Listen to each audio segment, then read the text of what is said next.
Okay, let's start with India-Pakistan conflict. Let us now move from domestic politics and take a look at some of the areas of conflict in international relations in this region. The post-Cold War era has not meant the end of conflicts and tension in the region. We have already noted that conflicts around internal democracy or ethnic differences, but there are also some very crucial conflicts of the international nature. Given the position of India in the region, most of these conflicts involve India. Most salient, overwhelming of these conflicts is of course between India and Pakistan. Soon after the partition, two countries got embroiled in the conflicts over the fate of Kashmir. सो यहाँ से basically start हो रहा है ये वाला topic. आपको इसमें India Pakistan के ऊपर जो कॉन्फ्लिक्ट है वो, तो आपको पहले ये याद रखना है कि इंडिया और पाकिस्तान का कॉन्फ्लिक्ट स्टार्ट कैसे हुआ पार्टीशन के बाद, over the fate of Kashmir, कि कश्मीर किसने मिलना है. Pakistani government claim Kashmir belong to them. Wars between India in 1947 से 48 यानी पार्टीशन के time and 65 fail to settle the matter. The 47-48 war resulted in the division of the province into Pakistan occupied Kashmir and the Indian province of Jammu and Kashmir divided by the line of control.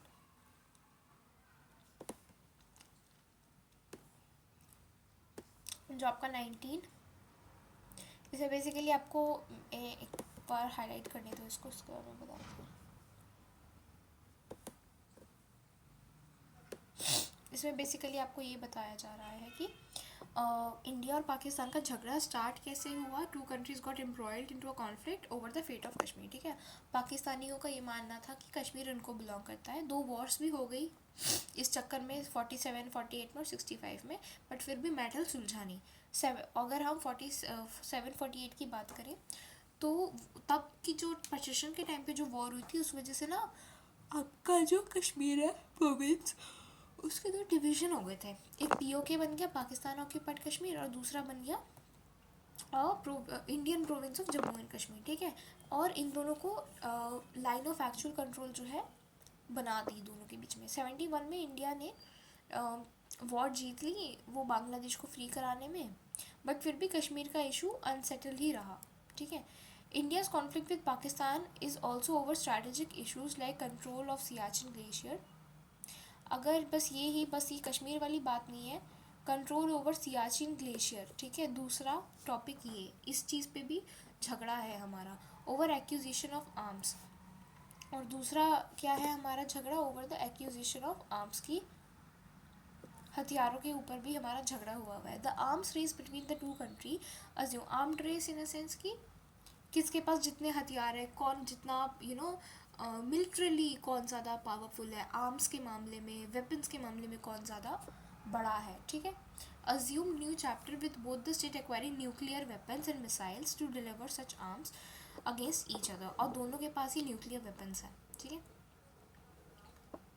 1998 में India ने अपना nuclear explosion जो है वो पोखरण में conduct करवाया था. इसको हाईलाइट कर लो कि आपसे पूछ सकते हैं कि पोखरण में कौन सी ईयर में न्यूक्लियर वेपन टेस्ट कराया गया था. सो इट इज़ 1998 में. ठीक है, Pakistan responded within a few days by carrying nuclear test in Chagai Hills. ठीक है, अब ये हमारी ऐसे आर्म रेस चलती रहती है, दोनों के पास न्यूक्लियर वेपन्स हैं. ठीक है, 1998 में इंडिया ने अपना न्यूक्लियर शक्ति दिखाने के लिए 1998 में न्यूक्लियर एक्सप्लोजन टेस्ट करा पोखरण में.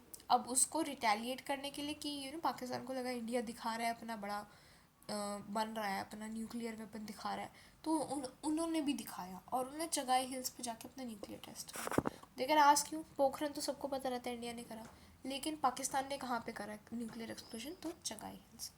Since then, India and Pakistan seem to have built a military relationship in which possibility of direct and full-scale war has declined. यहाँ पे deterrence देखने को मिल रहा है. न्यूक्लियर वेपन इंडिया के पास भी है, पाकिस्तान के पास भी है, तो दोनों में से कोई एक दूसरे पर अटैक नहीं करता न्यूक्लियर वेपन से. उनको पता है हम करेंगे तो सामने से भी आएगा. But both the government continue to be suspicious of each other. लेकिन फिर भी मामला थोड़ा सस लग रहा है हमें. ठीक है, Indian government has blame Pakistan government for using strategy of low-key violence. By helping Kashmiri militants with arm.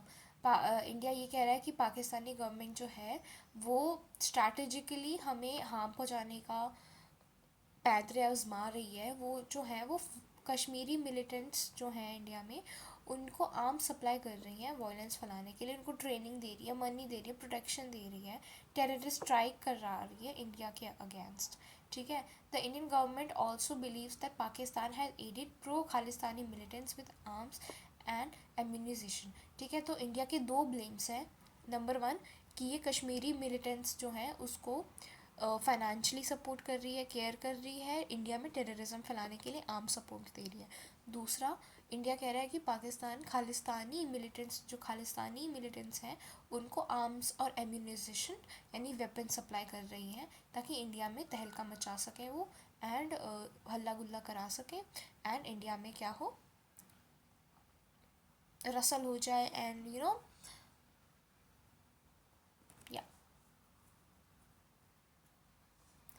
It's spy agency inter service intelligent. देखो क्या है।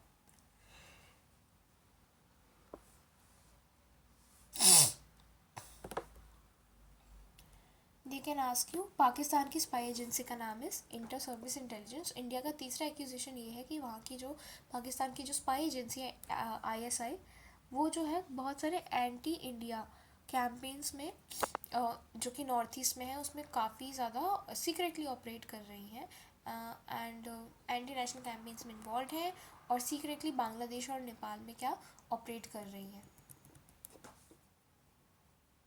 तो इंडिया ने तो 3 इल्ज़ाम लगाए। नंबर वन कि ये कश्मीरी मिलिटेंट्स को फाइनेंशियल आर्म सपोर्ट कर रही हैं, खालिस्तानी मूवमेंट में आग में घी डालने वाला काम कर रही है। इनकी जो स्पाई एजेंसी है ISI वो इस में इन्वॉल्व है। नॉर्थ ईस्ट और क्या बोल रहे हैं यहाँ पे, नॉर्थ ईस्ट के बारे में कुछ था कि ये कह रही है कि बहुत सारे एंटी नेशनल कैंपेन्स चला रही है नॉर्थ ईस्ट में। ठीक है। ISI इंडिया के नॉर्थ ईस्टर्न पार्ट में एंटी नेशनल कैंपेन्स कर रही है। और दूसरा बोला कि बांग्लादेश और नेपाल में सीक्रेटली पाकिस्तान की गवर्नमेंट ऑपरेट भी कर रही है। अब इंडिया ने इतने ब्लेम्स लगाए, पाकिस्तान तो चुप बैठेगा नहीं, पाकिस्तान ने भी कुछ ब्लेम्स लगाए। वो कह रहा है कि blames Indian government and security agencies for fomenting trouble in provinces of Sindh and Balochistan. वो कह रहे हैं इंडिया जो है वो ट्रबल क्रिएट कर रहा है हमारे पाकिस्तान के सिंध और बलूचिस्तान रीजन में। Indian Pakistan also have had problems over sharing water, river waters। ठीक है। प्रॉब्लम ये आ गई हमारी तीसरी प्रॉब्लम। ठीक है, over sharing of river water. Don't worry, अगर आपको लग रहा है बहुत सारा कंटेंट है इसमें तो मैं at the end her video में मैं पूरा समरी देती हूँ दोबारा से एक एक चीज़ कवर करा के। Until 1960 they were locked in fierce argument over the use of river of Indus basin. Eventually 1960 में with the help of World Bank, अब दे कैन आस्क यू 1960 में कौन सी ऑर्गेनाइजेशन थी जिसने इंडिया पाकिस्तान का नेगोशिएशन कराया था? It is world bank. और फिर इंडिया पाकिस्तान ने 1960 में इंडस वाटर ट्रीटी साइन करी और वो आज तक चल रही है। There are still some minor differences about interpretation of the Indus Water Treaty and use of river water. Two countries are not in agreement over the demarcation of Sir Creek and Rana of Kutch। और ये हमारा कुछ minor issues भी है कि हमें sir creek और Rana of Kutch, Rana of Kutch आपको पता है गुजरात साइड पे होता है। सर क्रीक रीजन और राना ऑफ कच्छ वहाँ से भी इंडिया पाकिस्तान का बॉर्डर लगता है ना, वहाँ पे भी हमारे माइनर डिफरेंसेस हैं ओवर डिमार्केशन लाइन कि कौन सा रीजन किसका है। The dispute seems minor but there is an underlying worry that how the dispute is settled may have an impact on the control of sea resources in the area adjoining Sir Creek. India and Pakistan are holding negotiation on all these issues. हमें बहुत छोटा सा reason लगता है sir creek वाला और रान of Kutch, but अगर आप देखें तो यहाँ पे एक बिगर प्रॉब्लम सराइज हो सकती है क्योंकि सर क्रीक जो है वहाँ पे वहाँ का पानी किसका है फिर, है ना, वहाँ का पानी वाटर डिस्प्यूट वहाँ पे भी खड़ा हो सकता है। और इन्हीं सब मैटर्स में जो है India Pakistan are holding negotiation. Let's sum up everything which we read. India Pakistan का कॉन्फ्लिक्ट के बारे में पढ़ना है। सबसे बड़ा कॉन्फ्लिक्ट तो हमारा हो गया पार्टीशन के टाइम से, सून आफ्टर द पार्टीशन दोनों कंट्री जो थी वो कॉन्फ्लिक्ट में लग गई on the fate of Kashmir कि कश्मीर किसका है, ठीक है। पाकिस्तान बोलते हैं कि कश्मीर उनको बिलोंग करता है, और इस चक्कर में फाइट भी हुई हमारी 47-48 में और 65 में। 47 वाली वॉर जो हुई 47 पार्टीशन के दौरान, तो उसमें तो कश्मीर के दो हिस्से ही हो गए, एक पाकिस्तान ऑक्यूपाइड कश्मीर बन गया और एक Indian province of Jammu and Kashmir बन गया, ठीक है, and divided by the line of actual control. और उसके बाद 1971 में जब बांग्लादेश को आज़ादी मिली, उस टाइम पे भी वी कैन सी, ठीक है, India won a decisive war against Pakistan but the Kashmir issue remained unsettled.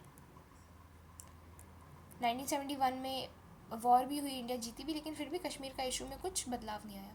फिर दूसरा, ये तो हमने कश्मीर के बारे में पढ़ लिया, दूसरा कॉन्फ्लिक्ट हमारा किसके ऊपर है, सियाचिन ग्लेशियर के ऊपर, कि सियाचिन ग्लेशियर के ऊपर किसका कंट्रोल है, ठीक है। और दूसरा हम पे क्या है इशू, हम दोनों कंट्रीज़ के बीच में over the acquisition of arms. तो हमने 3 पढ़ लिए, fate of Kashmir, control over Siachen glacier and control acquisition of arms, ठीक है। और दोनों के बीच में आर्म रेस चल रही है। 1998 में तो इंडिया ने पोखरण में अपना न्यूक्लियर एक्सप्लोजन टेस्ट भी करा। इन रिटेलिएशन चगाई हिल्स में पाकिस्तान ने भी करा न्यूक्लियर टेस्ट अपना, ठीक है। एंड वहाँ पे एक म्यूचुअल डेटरेंस रिलेशन है दोनों में, दोनों एक दूसरे पे न्यूक्लियर बॉम्ब नहीं फेंकते क्योंकि उनको पता है हम फेंकेंगे तो सामने से भी आ जाएगा। बट समहाउ दोनों ही गवर्नमेंट एक दूसरे के प्रति सस है, थोड़ी सस्पिशियस रहती हैं। एंड इंडिया ने काफ़ी सारे ब्लेम्स भी लगाए हैं। पहला ब्लेम ये है कि ये कश्मीरी मिलिटेंट्स को आर्म सप्लाई कर रहे हैं, उनको सपोर्ट कर रहे हैं, फाइनेंशियल हेल्प दे रहे हैं कि इंडिया में तबाही मचाएं वो। दूसरा वो कह रहे हैं कि खालिस्तानी मिलिटेंट्स को ये सपोर्ट दे रहे हैं, ठीक है, ताकि इंडिया में टेरर रहे, इंडिया में उथल पुथल मची रहे, है ना। एड कर रहे हैं, they are adding the pro Khalistani militants, arms दे रहे हैं, म्यूजिशियंस दे रहे हैं 85-95 वाले टाइम पीरियड में। और वहाँ के एक्यूज़ कर रहे हैं कि वहाँ की जो पाकिस्तानी स्पाई एजेंसी है ISI, इंटर सर्विस इंटेलिजेंस, वो north eastern part of India में एंटी इंडिया कैंपेन्स चला रही है। उसके अलावा इंडिया ये भी बोल रहा है कि ये सीक्रेटली ऑपरेट कर रही है बांग्लादेश और नेपाल में, सीक्रेटली ऑपरेटिंग इन बांग्लादेश और नेपाल। और अब बदले में पाकिस्तान ने भी कुछ एक्यूजेशन लगा इंडिया पे, कह रहे हैं कि ये जो है क्या कर रहे हैं, they are fomenting trouble in the province of Sindh Balochistan region. India जो है सिंध बलूचिस्तान रीजन ऑफ पाकिस्तान में ट्रबल क्रिएट कर रहा है। और उसके बाद इंडिया पाकिस्तान के और भी कुछ इश्यूज़ हैं। पहला इशू हमने पढ़ा फेट ऑफ कश्मीर, दूसरा हमने पढ़ा कंट्रोल ओवर सियाचिन ग्लेशियर, तीसरा हमने पढ़ा आर्म्स एक्यूजिशंस, ठीक है।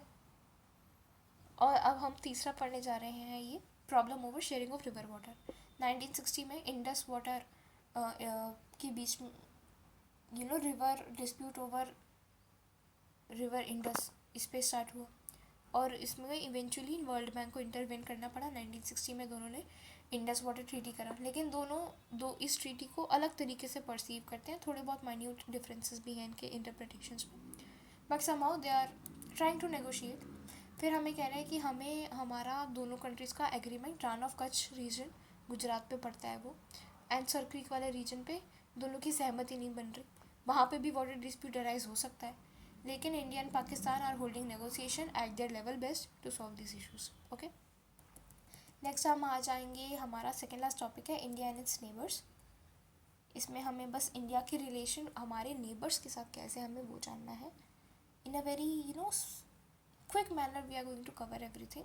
इसमें से जनरली आपके क्वेश्चंस नहीं बन के आते हैं, but still we will go through it, okay. So 1 page, 2 page and 3 page. This topic is little lengthy जो हमारा नेक्स्ट वाला है, but it is easy. 2 marks में पूछ सकते हैं, ऐसा 6 मार्कर बन के कभी नहीं आता कि हाँ भाई इंडिया के रिलेशन नेबर्स के साथ बताओ। आएगा तो छोड़ देना ये क्वेश्चन, बट आएगा नहीं, इतना नहीं पूछता कोई। 2 मार्क्स में आ सकता है कि इंडिया का मालदीव्स के साथ रिलेशन पूछ लिया। मालदीव्स के साथ आने के चांसेस हैं बिकॉज अभी मालदीव्स और इंडिया का डिस्प्यूट चल भी रहा है। वहाँ की जो मिज़िज़ू करके एक नए प्रेसिडेंट आए हैं वो एंटी इंडिया हैं थोड़े, है ना, तो मे बी मालदीव्स पे पूछ सकते हैं, चांसेस हैं। पाकिस्तान पे पूछ सकते हैं, नेपाल पे पूछ सकते हैं, है। सो अगले वीडियो में देखते हैं, 2 मार्क्स के क्वेश्चन आएंगे इंडिया एंड इट्स नेबर से। या see you in the next video.